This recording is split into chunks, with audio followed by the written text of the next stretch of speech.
Hello everybody, we are back. I am Tim with 𝗂𝗏𝗿𝗀𝗏.com. I am part of the Gearheads on Demand service we provide at Golf Cart Garage.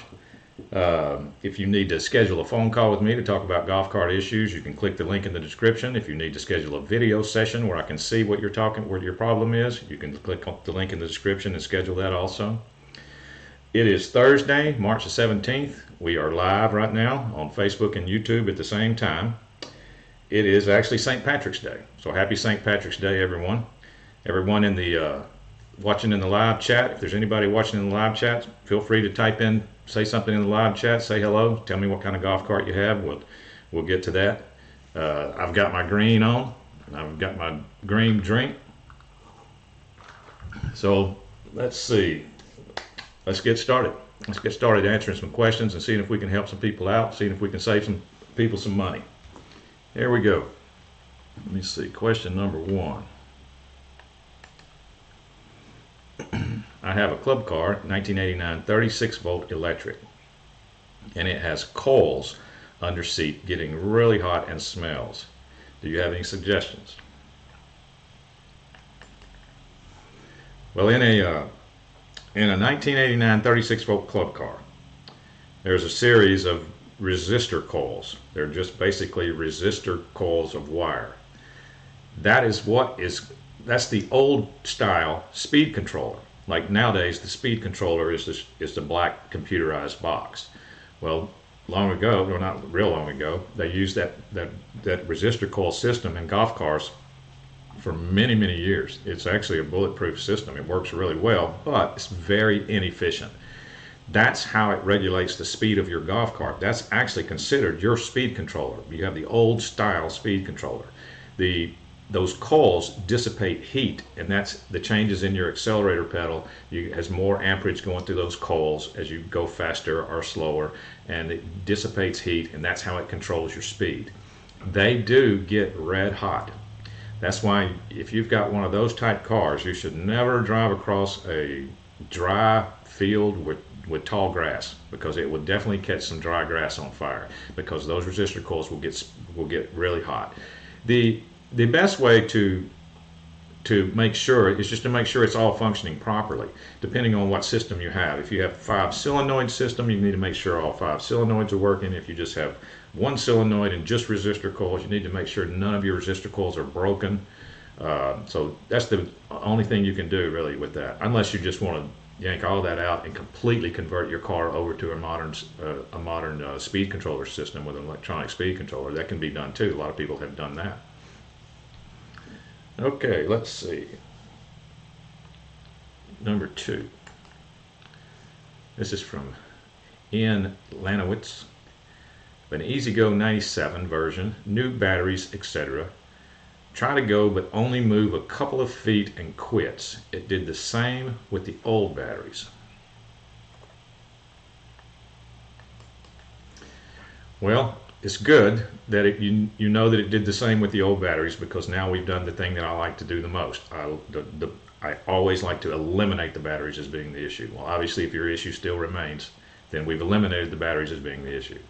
Now, the bad news is that symptom, well, I'm not going to say that right off the bat. Let's see. It could be your forward and reverse switch. I mean, you've got cables going through your forward and reverse switch. Those have been known to go out and need to be replaced. All your amps go through your forward and reverse switch. In a 97, you probably have a mechanical forward and reverse switch where you've got copper contacts that just, when you turn it to reverse, it basically switches from a set of copper contacts that were connecting, it switches to another set of copper contacts that were connecting, and that reverses polarity going to your motor. Now, those copper contacts over time can get worn. They can get wore out, actually, and they won't pass current as well. So it could be that. That would be the simple thing. Now, it could also be, I've seen that symptom that you're describing, be a controller issue. So it could be your controller is out, because a car that just jerks a little bit and then just doesn't go anywhere. Sometimes that can be controller. So it's going to be one of those things. That would be my guess. Let's see, number 3. I have a 99 EZ-GO cart that has had the motor replaced. They put a 2002 EH352 in place of the EH29C that was in there. The motor will start and run well at idle. If you try to accelerate, it will just pulse at the same RPM and will not increase RPM. Your thoughts? I am thinking I need the proper igniter.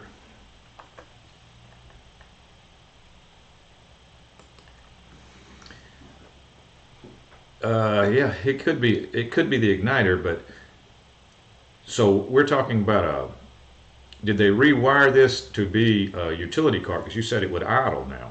Because the other engine would not idle, correct? I mean, if I'm thinking right, your other engine would not idle. So this one, they've actually wired something to make it idle.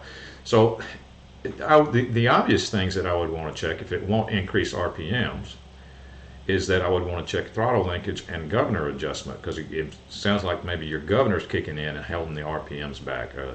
But especially with the motor replacement, I'm not sure what all would be involved with the fact that they replaced the motor with a different motor. So it could be just be several adjustments that need to take place. Let's see. Number 4. 2008 Club Car Precedent. This is from Raymond L. By the way. 2008 Club Car Precedent Shackle. How do you get to the bolt that holds the shackle for the rear lift spring on a 2008 Club Car Precedent? I got the bushing set but cannot figure out how to get the bolt unless the whole body is removed. I hope this is not the case.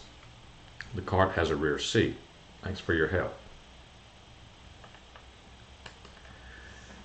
Well, this is one of those issues where anytime someone orders a rear seat, we always advise, or we always recommend, that if you're going to get a rear seat, then you need to get heavy-duty leaf springs. It's my opinion they should come with the seat. I mean, to me, it's that necessary, because you've got your springs are probably already worn, and then you're adding a 100-pound rear seat, and then you're adding 2 people on the back. All that on the back of a golf cart.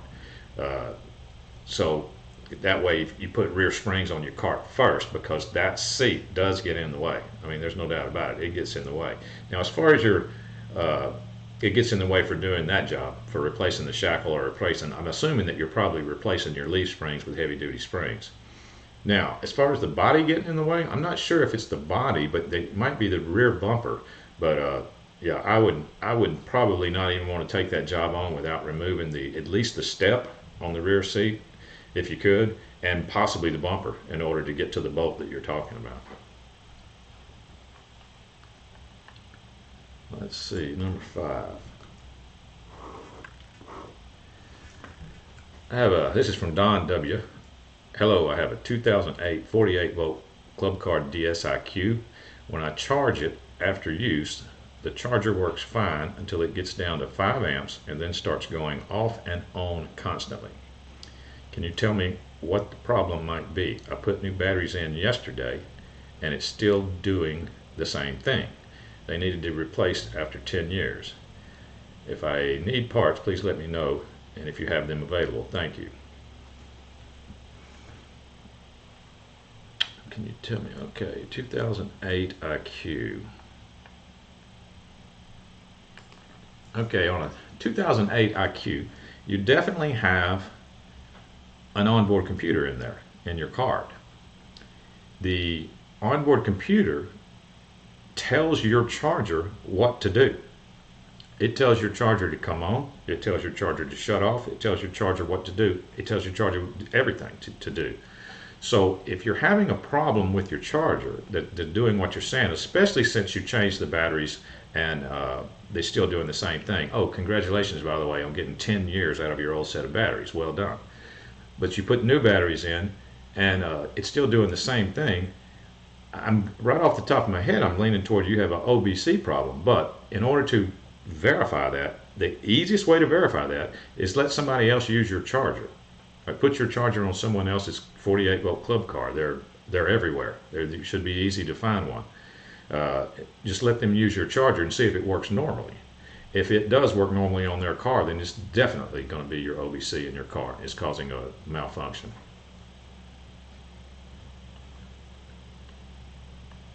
Okay, number 6. This is from Roy H. Charging problem. I hear it click when I plug it in. It takes a few seconds, but clicks. Well, so far, that is normal, but it would take a few seconds. I hear it could be a bad battery. When I examine them, they all seem to take a charge on the individual battery charger. Is there anything I can check to try and eliminate what might be the problem? Yes, I was thinking that may be the 𝗂𝐵𝐶 too, but when I read that it only overcharges when the 𝗂𝐵𝐶 is bad, what do I do?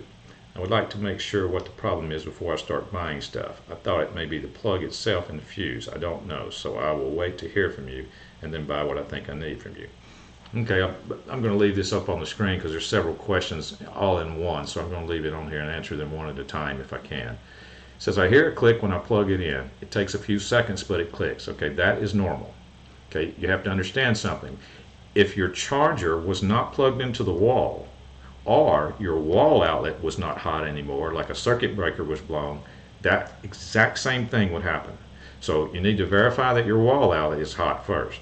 Make sure that where your charger's plugged in, it's hot. Okay, he says, I hear it could be a bad battery. When I examine them, they all seem to take a charge on the individual battery charger. Well, if we're talking about a 48-volt car, I would like to know how you're charging individual 8-volt batteries and what your readings are there. Is there anything I can check to try and eliminate the problem? Well, I would need battery readings at that point to help try and eliminate. But it very well could be the 𝗂𝐵𝐶 is not telling your charger to come on, but the fact that the relay is clicking tells me that you have enough voltage in there for your charger to come on. But anyway, let me get to the next question. But when I read that it only overcharges when the 𝗂𝐵𝐶 is bad, that is not the only way that an 𝗂𝐵𝐶 fails. That's why I wanted to go through this one at a time. 𝗂𝐵𝐶 can fail in a number of ways. One of the ways it charges is that it will never tell your charger to shut off, and your charger will just sit there. Another way that it fails is it will never tell your charger to come on.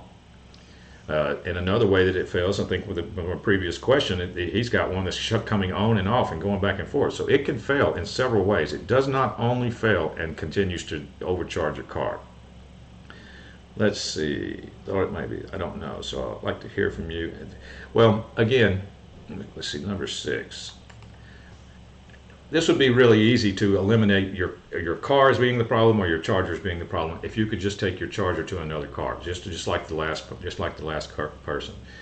Just plug your charger into another golf cart, 48-volt club car. They're all going to have the same plug, and see what you get, and then that would eliminate your charger as being the problem, and we would be back on your 𝗂𝐵𝐶. And like I said, I need battery readings too, because your car could be too low to turn the charger on.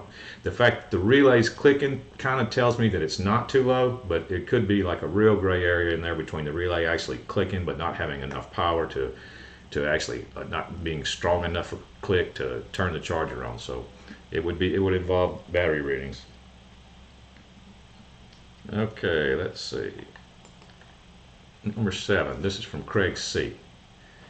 There is no good place for the headlight switch in the dash I bought for my '99 Club Car DS.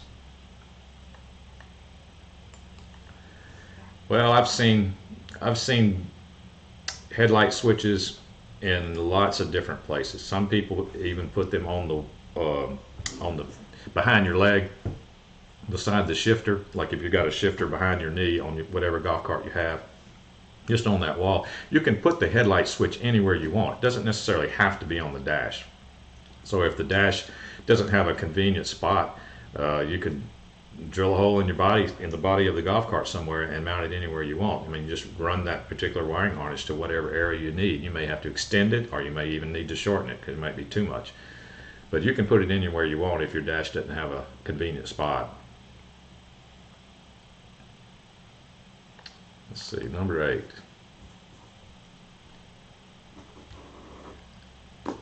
I have a Yamaha G2, not sure of the year.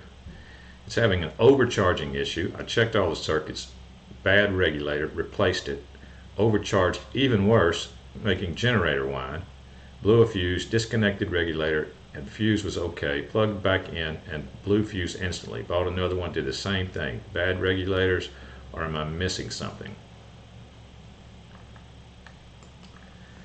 I remember speaking with this gentleman about this issue, about his Yamaha G2 doing that. The first thing I would have done was exactly what he did. I would have replaced the voltage regulator because anytime there's a battery charging issue, most likely that's what it is, especially an overcharge or a no charge issue. Now, because he did go through another regulator and it did the same thing, I don't see how you would get that many, how your luck could be that bad to get that many bad regulators in a row, because I think if I remember right, I think he had gone through 3 of them.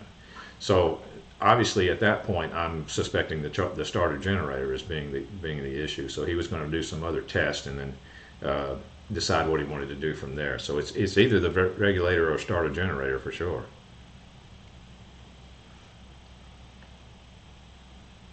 Let's see, number 9. This is from George H. I have a 2005 Precedent gas club car. When I press the gas pedal, sometimes it goes and other times I have to push 2 or 3 times before it goes.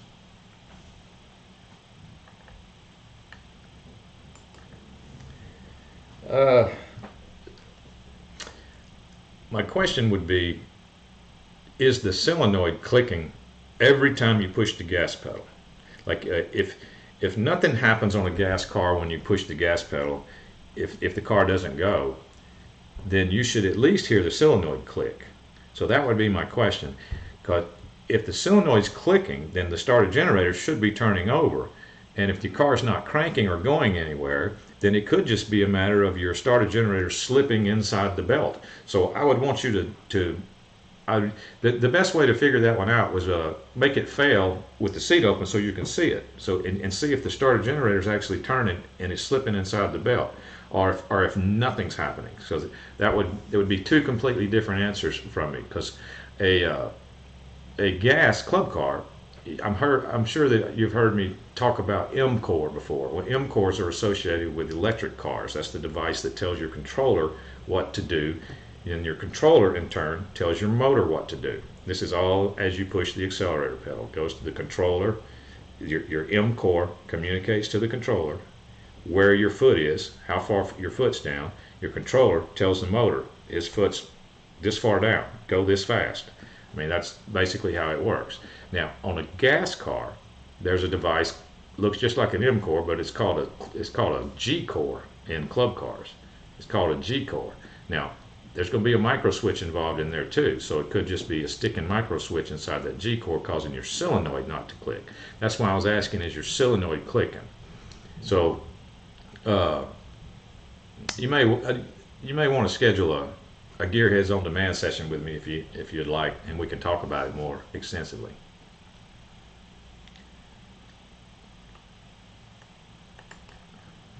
Number 10.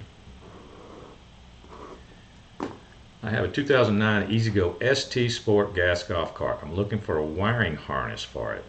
We have replaced the ignition switch, voltage regulator, and starter generator.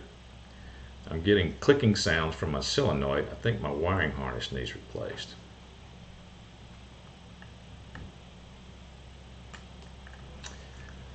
Now that is not a common part that a customer would ask for, the wiring harness, complete wiring harness. So that one you may have to get that, especially since it's a ST. STs can tend to be a little longer than TXTs, depending on what configuration of ST it is. So that may be a wiring harness that you might need to get from EZGO, or you could call around to different golf cart shops and see if they had a junked out ST that you could buy a used wiring harness for. That would be what I would do with that one.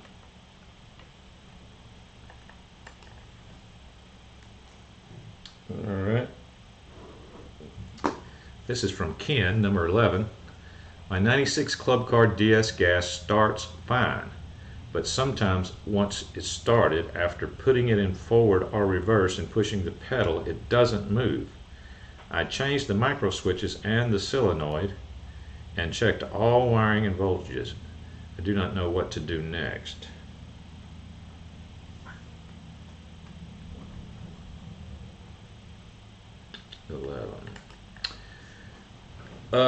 My question would be, do you know how to crank your 96 DS in neutral? It's there's a little yellow plastic thing on the back side of the forward and reverse handle. You know, like you've got a forward and reverse handle, you know, behind your right knee. Well, if you look under the seat on the back side of that forward and reverse handle, there's a little yellow plastic cam that you pull out and you turn about 180 degrees and let it go, and it goes back in. Now your car will crank in neutral. So if you put it in neutral and it cranks normally and runs normally, then you probably do have a problem with a micro switch there, because you said that every time you're putting it into forward, sometimes it doesn't move. You might have a sticking micro switch there. So I would be checking in that area for sure.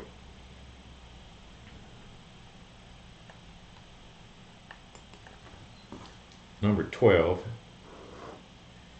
is from Morton. 2019 Star Sirius EV. Cart ran normal for 9 holes, but on the 10th tee box it would not move. Lights work, reverse buzzer comes on in reverse, solenoid clicks, but no movement out of the cart. Trojan batteries came with the cart when bought. No local dealer. Well, my first question was going to be about, you know, the age of your batteries. You didn't, so I don't know how old they are. But what I would want, the first thing that I would want in trying to help you, is that I would want battery readings at the time of failure, because that's when they're going to be the worst, if it's the batteries at all. So if it wasn't, then you have another issue. So I want to eliminate the batteries, but I would want the readings at the time of failure. Like after 9 holes, you know, it seems kind of light, but I'd want to know a little more information about your batteries themselves and how old they were, or how old they are. And if they're Trojan, by the way, you said you had Trojan batteries in it, look on the negative post of any Trojan battery, okay? Look at the negative post. There will be a letter and a number stamped into the lead on the negative post.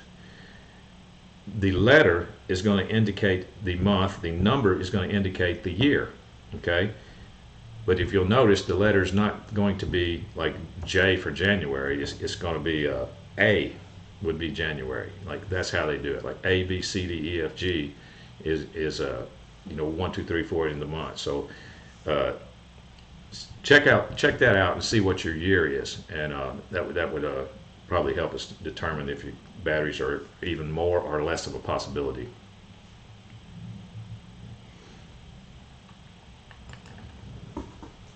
All right.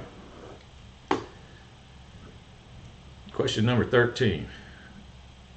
Charger. When you plug it in, red light blinks and then green light comes on, then will not charge. The green light will go back off.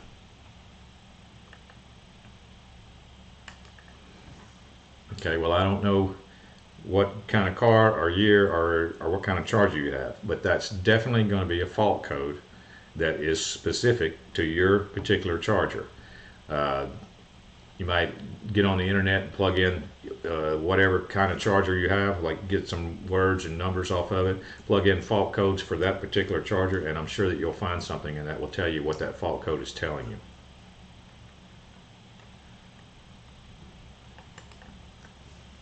Question number 14. Weak intermittent spark, 1999 gas EZ-GO golf cart with Robyn engine. Replaced coil, wires, and plug.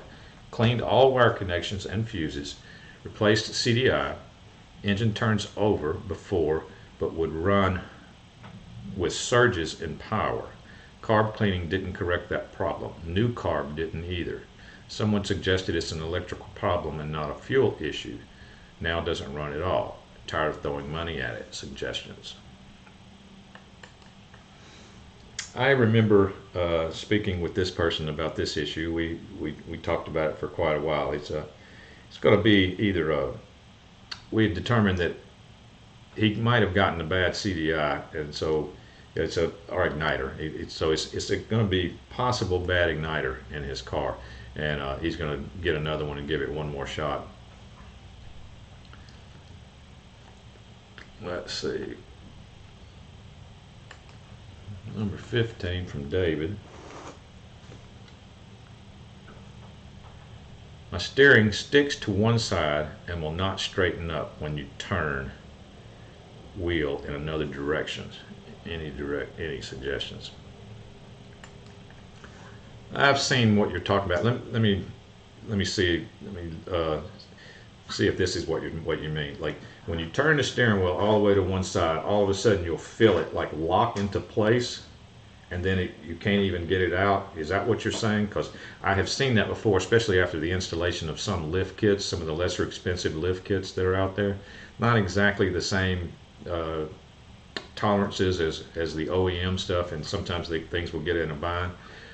Or it could just be a matter that your steering is so loose, you've got some loose spindles, you've got loose tie rod ends, you've got therefore they're pushing, they're moving too much, and when they move so much, it'll lock things into place. So you need to turn your steering wheel and look under your front end and see if you've got any slack, if you've got any excessive slack that's causing to lock all the way to one side. And that can be adjusted, by the way. You can adjust it where it won't with your tie rod ends, but you need to make sure that your toe end on the golf cart on the front end alignment is 1/8 inch toe end. That would be proper toe end. So make sure that that's what you have first. Make sure your car turns the same radius to the left, like turn it all the way to the left and go in a circle, then turn it all the way to the right and go in a circle. If the two circles are the same, then you're good there. If one of them is more than the other, then that could be causing your lock in one direction. So you might need to adjust that out.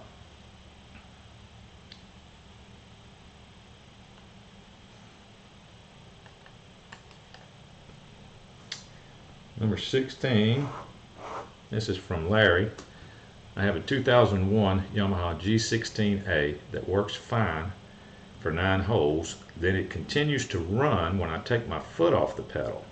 It seems once it warms up, this happens.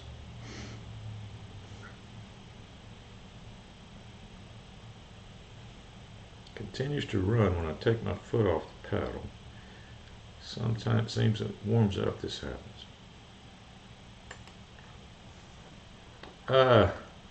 Well,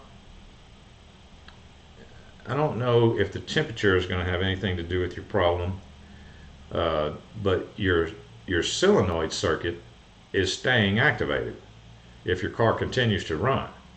Like we're talking about a gas car, I'm assuming, because you said it continues to run. So if that's the case, then your pedal stop switch on the Yamaha has a stop switch or a switch under the gas pedal or accelerator pedal.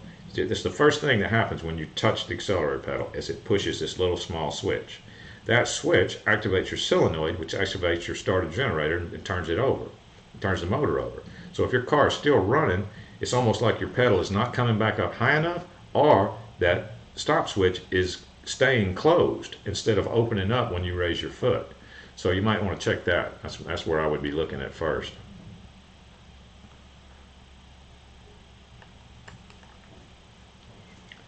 Alright, let's see, number 17. Hello Tim, I tried to charge my club car recently. It was a new rebuilt cart purchased 2 years ago. After hibernating through most of 2 to 3 months, there's no power at the cart and the charger is very quickly flashing yellow. I have watched your videos and I'm just a little confused. I know that the 48-volt club carts have an 𝗂𝐵𝐶 that could fail, but does this cart have to have some charge for the charger to engage? I'm confused about the very rapidly flashing red light. Okay, again, I'm going to leave this one up here while I go through it because there's so many questions in one. Okay, let's see. After hibernating through most of 2 to 3 months, there's no power at cart. Well, that means it's most likely dead batteries. If it just sat there for 2 or 3 months, you most likely have dead batteries. Now, the charger is very quickly flashing yellow. Well, that would be a fault code specifically for your charger. It's sensing a fault code. I would guess that that fault code that it is sensing has something to do with low voltage. And let's see. I am watching your videos and I'm a little confused. I know the 48-volt club cars have an 𝗂𝐵𝐶 that could fail, but does this cart have to have some charge for a charger to engage? Yes, it does. That's what I'm guessing has happened. That you're sensing low voltage and that flashing yellow is most likely going to be low voltage. That would be what I would say about that issue there. You're going to have to figure out a way to get your batteries up to par, most likely. But check out that fault code on that charger and see if it does come back and say that it's for low voltage. Okay, let's see. Hi Tim, I have a 2016 Club Car Precedent Electric. Slow in forward, fast in reverse, and has an intermittent hesitation when accelerating. Okay, let's see. My first question would be the slow and forward, fast in reverse. Has this been going on for a long time, or did this just happen when after someone had worked on the cart, or someone had replaced a part, or someone had done that? Because you could have two wires backwards, either on the controller or on the motor, that could actually cause this symptom. So my first question would be, did this just all of a sudden start happening, or was it after someone did some work on the golf cart? Your acceleration question. Let's see, what was it? Let's see, intermittent hesitation when accelerating. Well, on that particular car, that's the device responsible for intermittent hesitation, and anything to do with your car accelerating smoothly is going to be your M core. So that could be a problem there. Okay, number 19 is from Rob. I have a DS golf cart, and when I turn the switch on, it wants to move by itself. Is this a speed controller? If not, do you know what part I need? No, it's not going to be. When you say you turn the switch on and it wants to move by itself, so you're telling me when you turn the key on, the cart wants to move by itself. No, it's not going to be a controller issue. It's going to be it could be a number of things. I've actually seen cars, they get a stick jammed in the accelerator linkage, and it causes the pedal to be pushed down a little bit, which activates the activation circuit for the solenoid. So is your the next time it happens, when you turn the switch on, it takes off, grab your accelerator pedal with your hand and pull it back just a little bit and see if it quits going. If it does, your pedal's down too far. And for now, you got to figure out, why is your pedal down too far? It could be a stick that's jammed in there holding your pedal down just a little bit. That would be what I would guess. For some reason, your pedal is down too far, or the micro switch that your pedal engages is stuck. It's stuck on, like it's stuck closed, and instead of open. Like when you let off your accelerator pedal, the micro switch goes open. They're not connected, and therefore there's no power getting to your car, no power getting to your solenoid. When you touch the accelerator pedal, it activates the solenoid. Now that's in an electric or gas car. Doesn't matter which one. It does the same thing. It's just a little bit, they go about it a little bit different. Okay, let's see. Number 20 from Jim. I have a 1992 EZ-GO Medalist that has a lot of play in the steering. The steering wheel is connected snugly to the steering column, and when I move the wheel back and forth, there is no play or movement under the car. I suspect the play is in the steering gearbox from wear. When I take that apart, there are no obvious loose pieces. Any thoughts? Is there a steering wear part common to these cars? Also, I need to get a windshield that will work on this old car. Okay, well, let me take this one one at a time. Okay, in 1992, it's not going to be a medalist. You might have meant to say marathon, because in 1992, EZ-GO is going to be a marathon. A marathon, 1992 that's pretty far back, so it's very understandable that there could be a lot of play in the steering. That does happen over time to older golf cars. You just need to figure out where the slack is coming from. But I can tell you this: if you've already checked all of your tie rod ends where they're connected, if you've checked all of that, it's most likely going to be your steering box, like you said, like what you're doing. You can get a new steering box for that. And of course, we have a windshield for marathons. Yeah, so that's what I would check on with that issue. Let me go over to, that's going to be it for the regular questions. So let me go over to Facebook and YouTube, see if we got anybody in the chat that wants to say something. Let's see here. Not seeing anything on YouTube. I'll come back to that in a minute.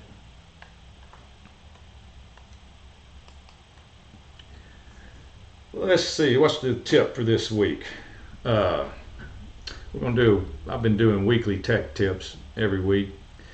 Let's see, this week we're going to talk about, I think I did talk about air pressure or airing up your tires. And I'd check your tire pressure, you know, I think I probably said like twice a month or something like that to make sure.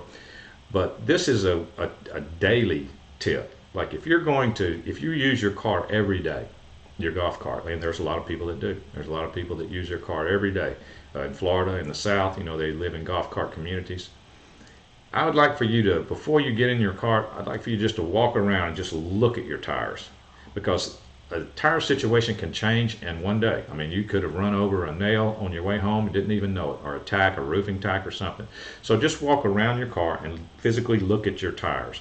Like to modern day automobiles, you know, today we have all these automatic systems on them that keep track of all that stuff for us, so we don't have to do that. Well, golf cars have progressed a lot and they've gotten very modern, but they haven't gotten to that point where you have a little LED tire monitor gauge on your dash or anything that tells you that you got a low tire or something. So just physically walk around your car and just look at the tires and see if you have one that's obviously low or not before you take off, because it's bad on a golf cart to ride around on a low tire, whether it's gas or electric, because if it's gas, it doesn't really affect the power that much, but it does affect the tire wear. You're going to wear the tire if you're riding around on a low tire. And then also, you know, like I said before, check your tire pressure every couple of weeks. You know, go ahead and get a gauge out and make sure you don't have a leaky one. Let's see, go back over here to YouTube, and I don't have anybody. Don't have anybody on Facebook, it doesn't look like. All right, it looks like it's going to be about it for me this week. Don't forget that I am a member of the Gearheads on Demand service that we offer at Golf Cart Garage. If you feel like you need to speak with me, you can schedule an appointment with me and I'll call you. Just click the link in the description to schedule either a phone call or a video session where I will send you a link to your phone and your email address, and you can click the link on your phone and I'll be there, and then I can take control of your camera and I can see what you're pointing at if it's necessary. It's not always necessary, but sometimes it is. Or you can just schedule a phone call if you just have some questions about something. That's Gearheads on Demand. Click the link in the description to schedule. Also, don't forget to go to golfcartgarage.com. Check out what Dave is doing. Everybody knows who Dave is. Check out what Dave is doing with Extreme Golf Cart Makeover Season 2. He's got some exciting things going on there. You can look for this logo and click on that for more information. They're going to be giving away prizes. There's going to be store credit. There's going to be money. So go check out this logo, Extreme Golf Cart Makeover Season 2 with Dave, for more information. Let's see. That looked like it's going to be about it for me today. I will see everybody next week. Thank you all for coming. Thank for the people in the chat watching. We will see y'all next week. The garage is now closed.